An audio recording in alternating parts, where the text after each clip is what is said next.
Howdy, Warriors. My name's Kelly Filgo, and I'm an adjunct lecturer here in the Aviation Maintenance concentration of the Aviation Management program at Texas A&M Central Texas campus. So I'm excited to be your instructor for a few classes. This intro is going to be used in multiple classes, so if you've already seen this, feel free to skip it. So let's get started. I'm going to pop myself up here in the corner. Click on my PowerPoint and get going. All right, like I said, my name is Kelly Filgo, adjunct lecturer for Aviation Management Maintenance concentration. Here's the things we're going to talk about. I always like to give you a little outline first. So let's dive in. Feel free to pause if you need to. Get up, do whatever you need to. Can come back to it, right? Okay. Let's take a look at my aviation background. I want to let you know a little bit about where I've been. Yeah, let's talk about that. So I'm a late bloomer in aviation. I got into it when at the age of 40. Just did a little retooling and recareering in my life, and had always wanted to be in aviation.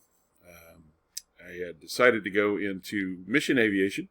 So one of those things you need to do to get ready for mission aviation flying is you also have to hold an A&P certificate. So I was working on my private pilot and my A&P certificate at the same time.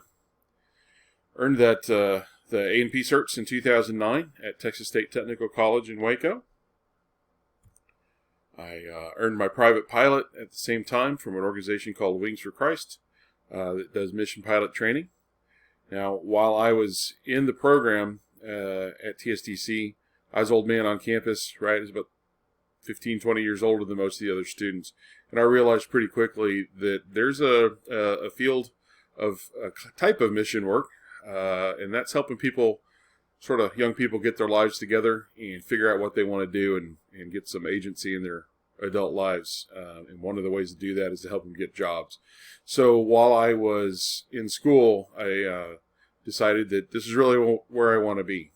So I went out and did some career work for a while and came back and became an instructor at TSTC. We'll talk about that in a little bit. First, you got to get a little experience before you can teach. So I did a little under a year and a half at Ram Aircraft in Waco, where we hot rod Cessna 400 series aircraft for the most part. So engine installs, modifications for the upgraded engines, and that kind of work at Ram. And then I also worked at L3 Communications in Waco as a structures mechanic for Navy programs, which meant I was on P3 Orion aircraft doing heavy structures repair and modifications. That's my wrench turning and rivet banging experience. Let's talk about my education background. I have found myself back in school a lot, so I can relate to you if you've been out working for a while and now you're coming back to school to upgrade your career. I've been there. I've done that. So let's talk about that just a little bit. I graduated from Texas A&M in 1990, so it's good to be working for my alma mater in one of its iterations. We didn't have nearly as many campuses back then, so the system has certainly grown quite a bit. Went to Art Institute, graduated in 2001 with a media development degree, so hopefully some of that will still come through in the work I do. I do like to make sure my PowerPoints and anything else I present to you guys looks nice and sharp. So I did that for a career for a little while. Then in 2009, graduated from TSTC with my A&P certificates and an associate's degree in aviation management. Aviation maintenance. Became an A&P instructor at TSTC in 2012. After a few years, a little over 3 years in industry. So what that means is a lot of you guys are going to have a lot more time in field than I do. I'm not teaching you how to turn a wrench. Y'all already know how to do that. So I've got it enough that I speak the lingo, and I've been there a little bit. So hopefully that gives me a little bit of credibility for you. I was department chair for the A&P program from 2015 to 2018. Was assistant department chair for a couple of years before that. So there's some management experience in maintenance world. Then in 2016, I started a Master's of Higher Education Administration at Sam Houston State University, graduated in May of 2019. And let's see. Let's talk about my day job. So, like you, I have a day job, right? So I know where you're coming from there as well. Okay, my day job is still at TSTC in 2018 after being the department chair for aviation maintenance program for several years. I became executive director of special projects for the college. That's up and outside of the aviation maintenance program. It's at a broader level. I work system-wide in this role. I'm kind of a troubleshooter, kind of a fixer, you might say. So that suits me. I like to challenge myself on new things every couple of years. So that's been a very nice part of this job, is that I get to keep stretching and growing. So in February 2020, as part of a special project, I am interim business manager of the TSC aircraft pilot training program. Been there for about 6 months, and let me tell you, it's been a challenge. COVID-19 has thrown lots of curveballs at us early on a daily basis, but we started flying again in May, and we've been doing great. We got students who are getting on up there and getting their work done and moving on towards their careers.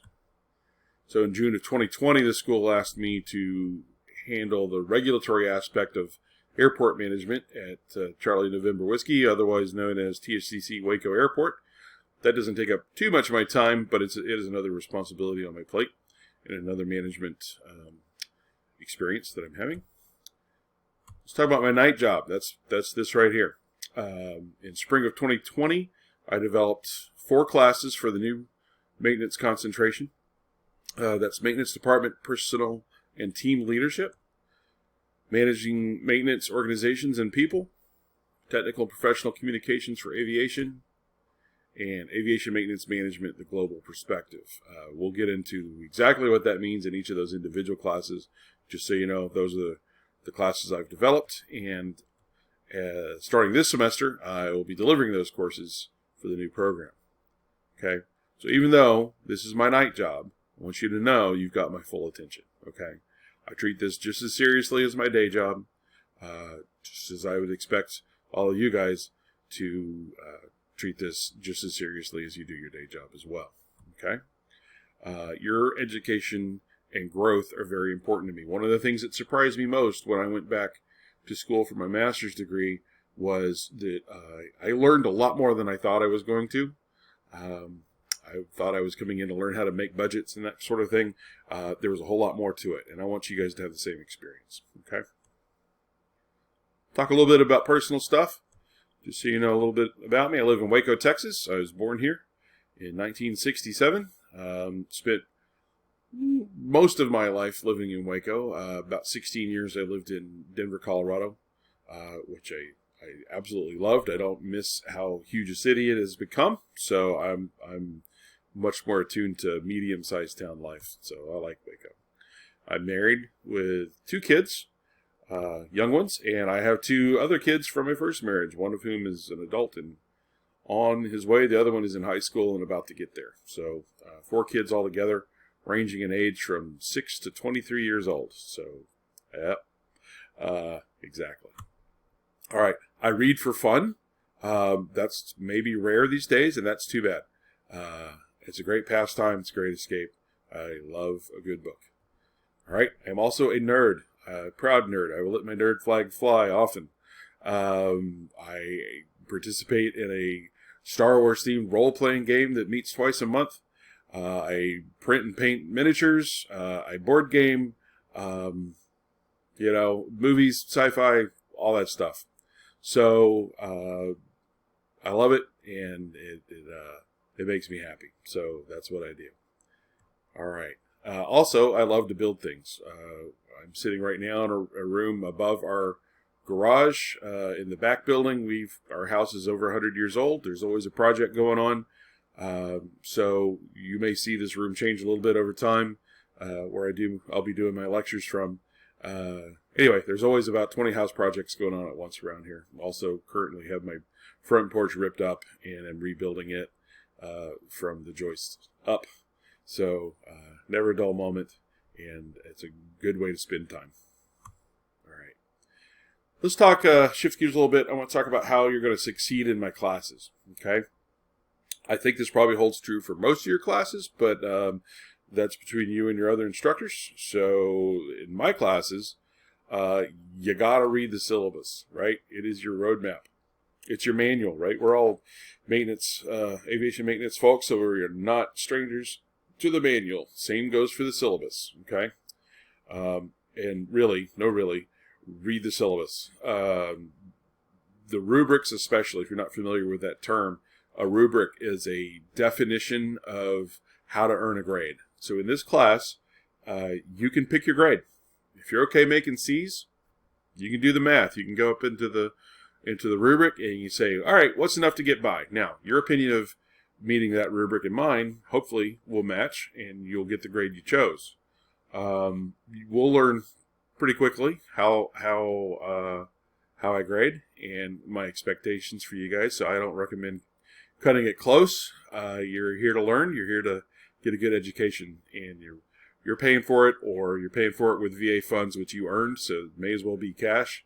Don't ever fool yourself into thinking that's not money. Okay, that is money. You paid for that with your time and with your service. So it's just as important as paying cash. All right.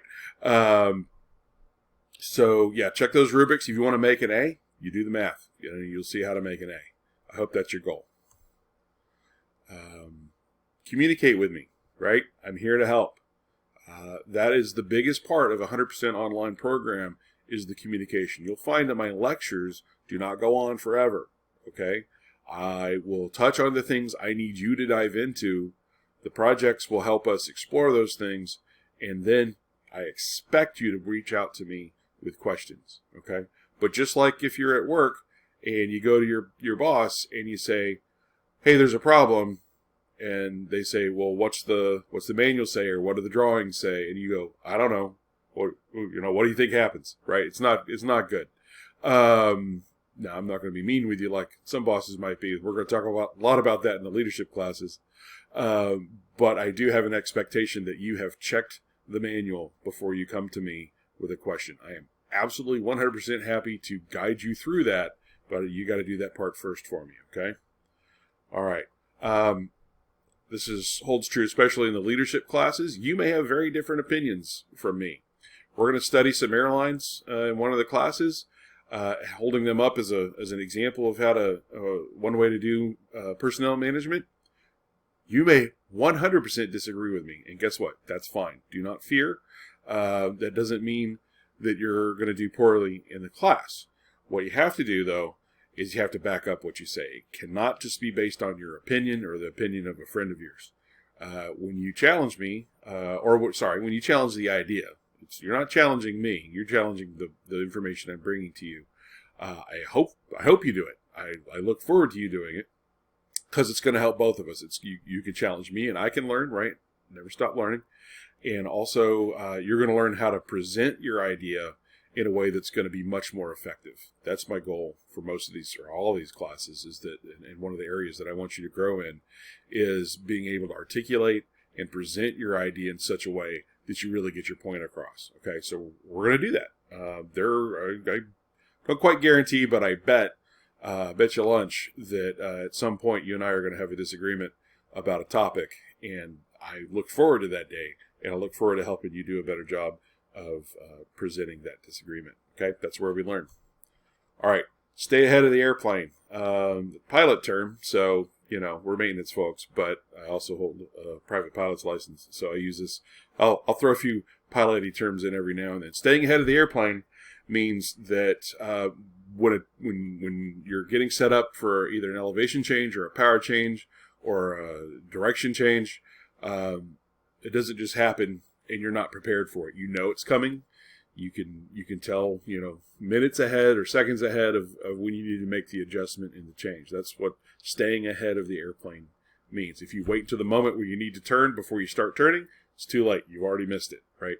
So if this is your turn point, here you come. You start that turn before you get there, so that as you hit that point, that's when you're making your correction or your direction change. Same goes for our classes. Stay ahead of the class. Do not be reactionary, right? Know your next steps all the time. It really will help you. And remember, you volunteered for this. So you signed up for classes. You signed up to learn. I'm going to challenge you, and we're going to have a good time doing it, okay? But always remember, this was optional, okay? One more topic I want to talk about, and that's 100% online.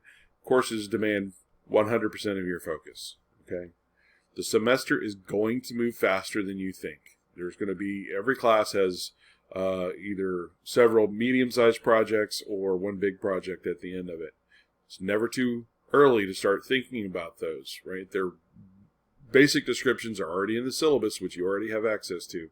So start reading up on them. I will unlock those projects shortly in my classes so that you've got ample time to get in there and start working on it, see some more details about it, and start asking me questions about it.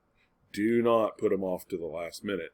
You'll also notice that most of my projects have some form of a rough draft that's due, that's a graded and evaluated tool.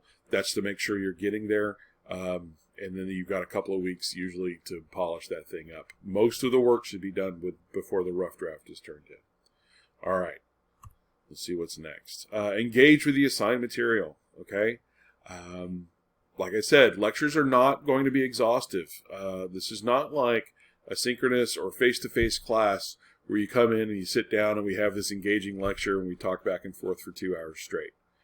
It doesn't work that way with what's called asynchronous education. In other words, not synced up. Okay, you engage with the lecture when you're ready to, and then you respond and you do the work. So get into it. If you just listen to my lectures, you're not going to do so great. Okay, and that's going to be evident in your projects. Okay, and then engage with it again. It's not enough to hit this stuff once. When it does come to my lectures, I put them on YouTube. And if you don't know, there's a little under the gear down in the corner. You click on that, and there's a neat little tool that allows you to play things faster than regular speed. You can play it at 1 1/4. You can play it 1 1/2. I probably talk a little too fast for you to play it at 2x speed, but you review it once at whatever speed you're comfortable with. You can come back later, a few days later, and play that thing back at 1.75 speed, just as a quick review. It's really neat. I loved my professors in grad school who would put their videos on YouTube. Made life so much nicer. All right, do your work early? We talked a little bit about that already. But on the weekly work, there's going to be most weeks there's something to do Thursday night, and then there's something to do Sunday night.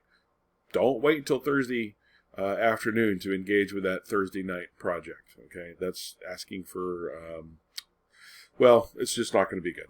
Okay, you're going to need time to be thoughtful, and you're going to need time to edit your thoughts before you turn them in. All right, improve on that early work. Right, you could write up a response to a weekly project in Word and save it on Tuesday night, and then you can come back on Wednesday and polish it up a little bit. All right, or on the longer project, the medium size or the big projects, get started on them. Get it done. This is what I mean about running that rough draft, getting most of the work done before the rough draft due date, so that the last little stretch is you're just making it really nice. Okay. And please don't forget that I'm aware that you have a life. I know you do. You're going to be exhausted a lot. You're going to spend a lot of time that you used to spend, doing your own thing, working on this program. But I guarantee you it's worth it. I did that for grad school for 3 years. It was a 100% asynchronous online program, 6 semesters, and kicked my butt. It was tough. But I know how to work hard, right? I enjoy it.